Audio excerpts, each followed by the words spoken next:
subscribe to Drowsy and Steve. Right, hello everybody and welcome to yet another match preview. This time it is for Sunday's game away at West Bromwich Albion down at the Hawthorns. 12 o'clock kick-off, live on Sky. Right, before we get on with this video, there was only one person who got the correct score, and that was Mary Ann and Carl Taylor. That's one name, it's not two different people. All right, I'll let you off. I knew you were only, there was only one person who got it right. So if you want to get involved, leave your comment in the comment section below, and we'll mention you in the next match preview, which will be Watford, the last home game of the season. Right. But anyway, Paul, I think we have to start talking about Tuesday's night's game. You'll have to do most of the talking because I was looking at Japanese cars. Well, well, do you know what? What pissed me off more, not so much, well, it was the result. It was the results the next day went our way. Yeah. And on the night, all the results went our way. So if we did manage to beat Huddersfield, we would have been sitting comfortably sixth. It's still not our, by any stretch of the imagination. I know. We're still only 1 point. And they've gave us hope yet again with the results not gone our way. But the game, Stephen, I thought it was probably the even first half. We just edged it. Second half, we were just non-existent, no midfield. And before the game, I even said I'm really worried about Pritchard playing alongside Dan Neil because it didn't work last time. And it didn't work for the majority of this full second half. We had no midfield whatsoever, as you know, Clark, Ahmad, Gellard and Roberts all in attack, and we're left so short in the midfield, and that was the case for the majority of the second half. And the defending for their goal was just atrocious. Why Lyndon Gooch didn't feel the need to just come out and press him, and he had so much time on the ball. Mowbray mentioned that in his post-match interview. He said that, he says obviously it's naivety and things like that. He says, but the player who scored their goal, he managed to have the ball far too long. Aye. He travelled with it about 40, 50 yards and then put it in the top corner. Nonetheless, listen, it was points dropped yet again at home. What is the crack with our away form? Yeah, and but like you were saying, sorry, just going back when you said about Pritchard, when I seen the lineup at work, I was thinking, why is he playing Pritchard when you've got Bar? I mean, personally, I think Bar's more of an attacking player, but Bar's a central midfielder. Ekwar's a central midfielder. I know Mitchell was injured, but there is other options there to put in that position. I would have put Ekwa in me personally. It's in hindsight now because it didn't happen. But I've seen a lot of people digging Pritchard out. Well, not digging Pritchard out because he went on there to do a job, but he's an attack-minded player. He's a forward player, and having someone who's meant to be playing in a holding centre midfielder role, it's not going to work. And throughout the game, it just looked like he was sitting in the same position of where Mitchell's been. Yeah. But like you see there, I would have happily had Ekwa in because Ekwa done mint against Burnley. He did mint against Cardiff. You also said that in your was it Cardiff? You said that in your preview as well. Sorry, in your live stream, but I couldn't say no because I was at work. I'm sure he came on against Burnley. He started against Cardiff.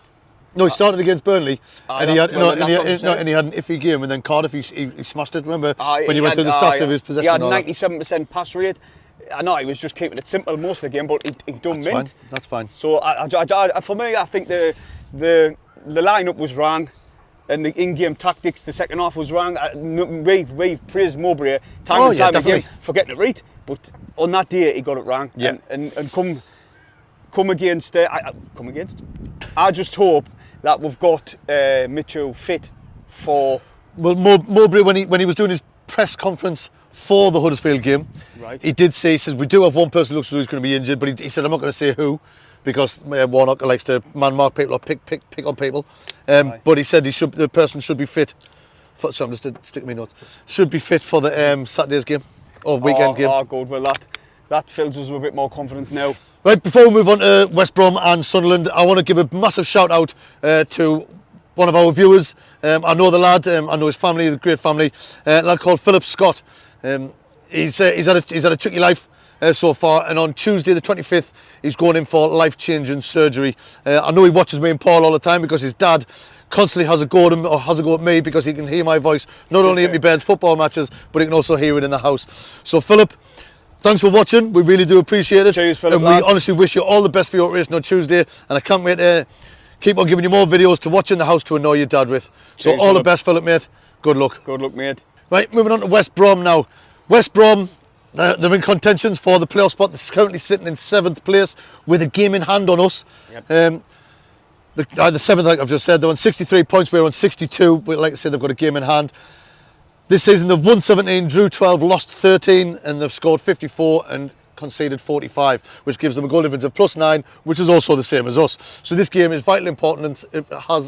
This game is of vital importance for the playoff push for both teams.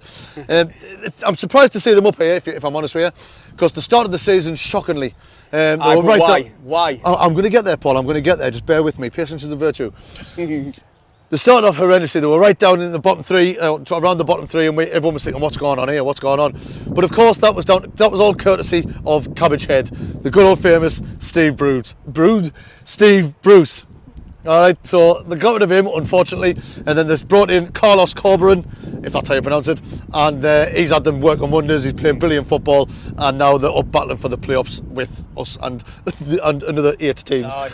Like you say, Stephen, they started off bad, and they've slowly but surely crept their way up, just a bit like what Coventry've done. Coventry started off bad, and they've slowly crept their way up. Well, Coventry started off bad because they couldn't play on their home pitch, true, which they should have been punished for. They were near down the bottom, but like you say, West Brom are only 1 point behind Blackburn. They're only 2 points behind Millwall. It's so tight at that top. And like you said, any one of 9 teams can get up. I think between fifth, is it fifth or fourth? No, between 5th place and Norwich, I think it is, isn't it? All the way down. No, between 5th and 10th or 11th. I think it's 11th with Preston. Between 5th and 11th, there's only 3 points separating them. I think Watford's on 59. They might just miss out. Well, they've still got 4 games to play, but they're out of it now, I think. Like I said, there's 3 points between 5th and 11th. So, Stephen, we're going to quickly move on to players to watch. There's a few players who I think we should keep an eye on. Quite a few, actually, looking at it. There's Jade Wallace. He's got 5 goals, 8 assists. You've got John Swift, who's also got 5 goals, 8 assists. And I want to mention this lang, he's called Carlin Grant. And so West Brom supporters, let us know what's happened to this fella. Last season he got 18 goals, 6 assists, but this season he's only got 3. So I don't know if he's been injured, so if you're watching and you support West Brom, let us know in the comment section below. I was looking at the things he's still played 27 games this season. Aye. So, West Brom fans, you let us know. You're not more than us. Other players to watch out for is Brandon Thomas Asante. He's on 7 goals. Daryl Dyke, he's on 7 goals and 1 assist. But fortunately for Sunderland supporters, for the Sunderland team, he's actually out injured, which... I don't wish the lad any harm, but I'm just glad one of your top scorers isn't playing against us on Sunday. And there's also, did you mention Malumbi? No. Jason Malumbi, midfielder, he's on 4 goals, 4 assists. And then there's Grady Diangana, who's on 4 goals and 3 assists. So after the shocking start, it looks like the whole team's pulled together, and they've got goals and assists popping up from all over the pitch. So they are going to be a threat. They have got a home advantage, if you will. Sunderland fans all say that we've got a good away advantage. I think it's going to be a tight one, because I was looking at the West Brom's 6th or 5th in the home form, Aye. but Sunderland's 5th or 6th in the away form. So it's 0-0. it's either going to be 6-6 or 0-0. Aye. You know what I mean? The last game they played, they beat Blackpool 2-0 away. Yeah. It was a decent result. They also beat 10-man Stoke. They drew with Millwall, I'm going to say, I think it is. They drew Millwall 0-0, and they drew with QPR as well 2-2, and then they got beat off Rotherham, which was a surprise result, 3-1 away. That's the last 5. That means they've scored 7 goals, conceded 4, and kept 2 clean sheets in the last 5 games, which is decent. I think it's quite similar to what we've done in the last 5. Right, pretty much. I'm expecting a good game. Both teams are going to be going for it, because both teams have got the playoffs in their sights. Yep. I think there's going to be goals on both sides. I think there's going to be goals. I think both teams are going to be going for it. You're not going to see neither team sitting back, wasting time, taking 5 minutes to take a throw in. I think both teams are going to be going for it, because, let's be honest, there's a lot at stake. Exactly, for both teams, and it's so tight. Right, Stephen, we're going to get a crap on with Sunderland now. I know. Do you know why? You do know that this is what we do. We talk about Sunderland on video. So when we get to the bit where we talk about Sunderland, you get, oh God. Because it's the hope or killed you. We said this a couple of weeks ago. It's going to be the hope or killed you. And what's happening? They're giving you that little carrot, they're dangling it in front of you, and they're just going to. I didn't know. But that's inside my car, by the way. I'm not literal. I thought we'd finish 6th, but I would have always been happy with 10th. But now it's just within sniffing distance. I want to get 6th. I just imagine all the Sunderland supporters day as well, including yourself. But it's the fact is that we've dropped points against Huddersfield, then we dropped points previously against Hull. And you can just think if we were just more tight and solid at home, where we would be in the league. And it pissed us off more that we dropped points when the scores have went our way. If we didn't concede that 95th minute penalty against Hull, we'd currently be sitting 6th. Exactly. It's all ifs and buts. At one point in the Huddersfield game, we were 6th. I was like that, checking on my phone. End the league now, end the season now. End it now, end it. I did. But listen, the lads have done outstanding this season, Stephen. Of course they have. I'm proud of every single one of them. There's not one I would say has been absolutely terrible. the only I wouldn't have minded I want to mention Geoff Wilkie because he's done outstanding for Plymouth Argyle. Yeah. I wouldn't have minded him staying, but that's all by the by, like you keep saying. I mean, how many times have we went for a line-up and we've got it completely wrong? Well, we always get it wrong. We can go what we think he's going to go with, which I think would be pretty self-explanatory to most of us. Aye. But what would you go with? They prefer us to tell us what you would want to go with. Yeah, well, me, I'd go. When we play 3 at the back, I like it. But with Bart, we don't know about Bart. Bart could be injured. True. Bart went off injured on there. If he's missing, that's going to be a massive blow to the Sunderland fans. I'd assume Anderson had come in at centre after alongside O'Nien. Yeah. Hopefully Bart is all right because he's hard as nails. But so let's say Bart is available. I'll say he'll play back 4, Patterson in goal, O'Nien and Bart in the middle, Gooch on the left and Hume on the right, or vice versa.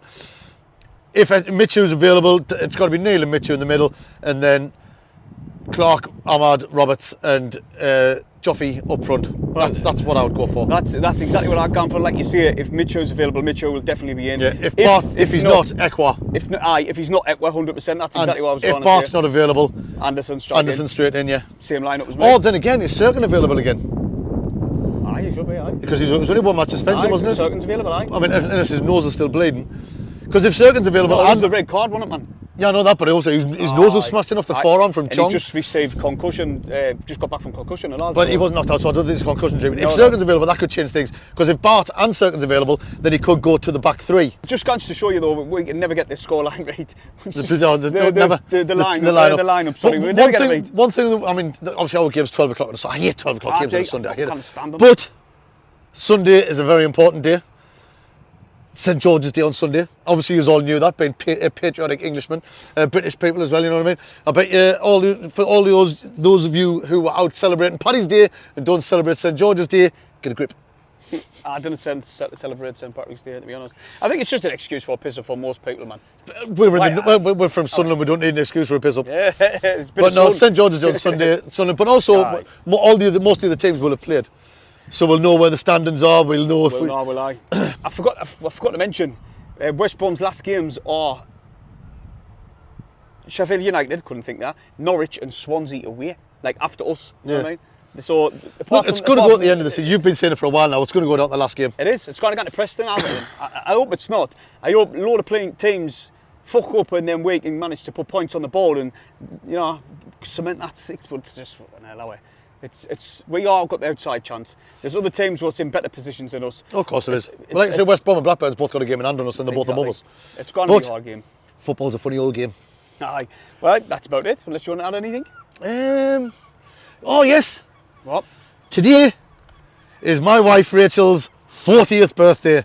Yes, my cougar of a wife is...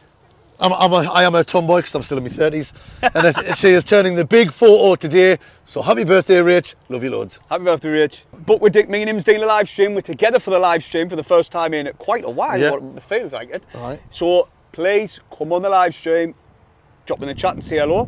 Hit the thumbs up. Subscribe if you're new. How are the lads?